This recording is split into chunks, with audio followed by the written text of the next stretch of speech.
of our nationally kept secrets would shatter most people's imagination of what is possible.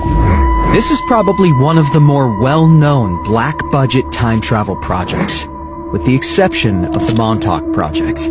Many whistleblowers have said that the program was not actually shut down, but just classified into deep black. The people that know everything about Looking Glass, that have gotten all the reports and all the information, the elites of the world, probably figured out that that was the end of the game, and nothing could be manipulated beyond that point.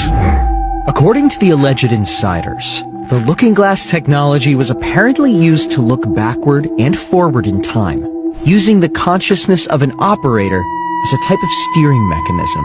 The operator would sit in a chair that was apparently recovered from a downed extraterrestrial craft capable of interfacing with consciousness directly. When the device was turned on, strong toroidal fields of energy cycled about a pouch of water at the center, which acted as a sort of resonator for in-streaming energies from the point of focus maintained by the operator. The data was collected and projected onto video monitors at incredible speeds, which later needed to be de-interlaced to reveal discernible images. What's interesting is that the biases of the operator would have a direct effect on the images collected.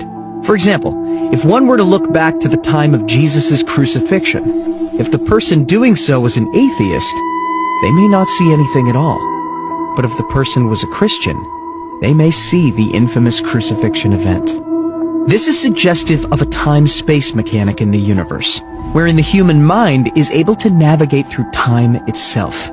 The work of Dewey B. Larson and his reciprocal systems theory provides the basis for this interpretation. Briefly, as described by Larson, the universe is broken up into two physical regions, as defined by motion. Below the speed of light, motion operates in 3 dimensions of space and 1 dimension of time.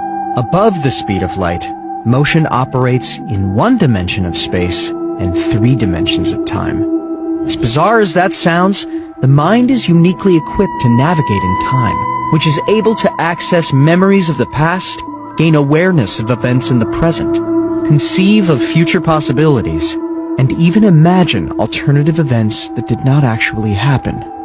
In other words, the human mind can select a point of focus, just like in remote viewing, and receive the information from the store of memories made during the experience.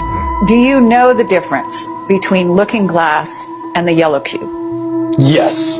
Okay. Are you aware of what happened to the yellow cube and how it was used and so on? I believe that the yellow cube still exists. I can't say for certain if it's on this planet, but I would say that it's definitely protected from use at this point. Okay, well that coincides with the testimony we got.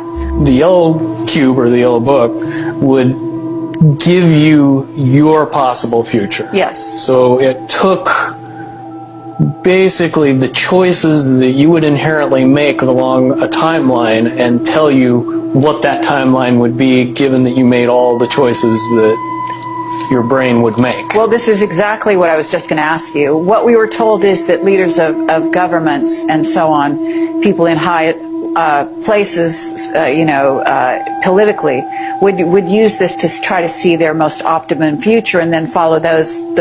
So they were using it to enhance their wealth, et cetera, Yep. in a very egotistical way.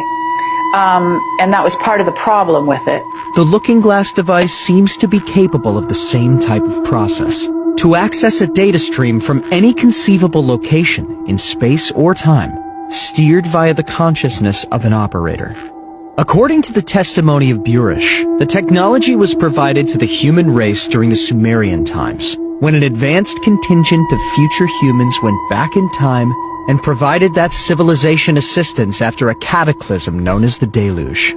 The Sumerian cylinder seals were encoded with plans to build the Looking Glass device.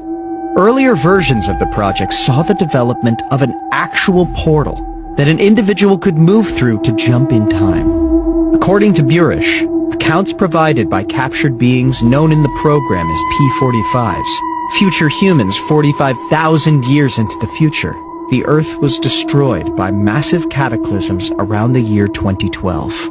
This is apparently because looking glass devices were actively being used during a major celestial alignment, which overloaded the organic energy grid of the planet. Burish further claims that the device has been dismantled as a result of discovering two probable timelines, one of which is the cataclysm described by the captured being.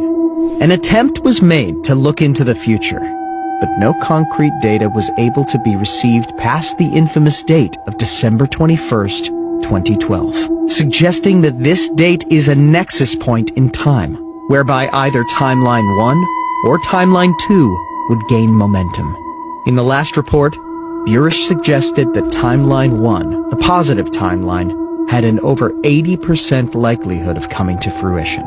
Given that we are nearly a decade beyond the 2012 date, and no major cataclysms have occurred, we are most likely well entrenched within the positive timeline.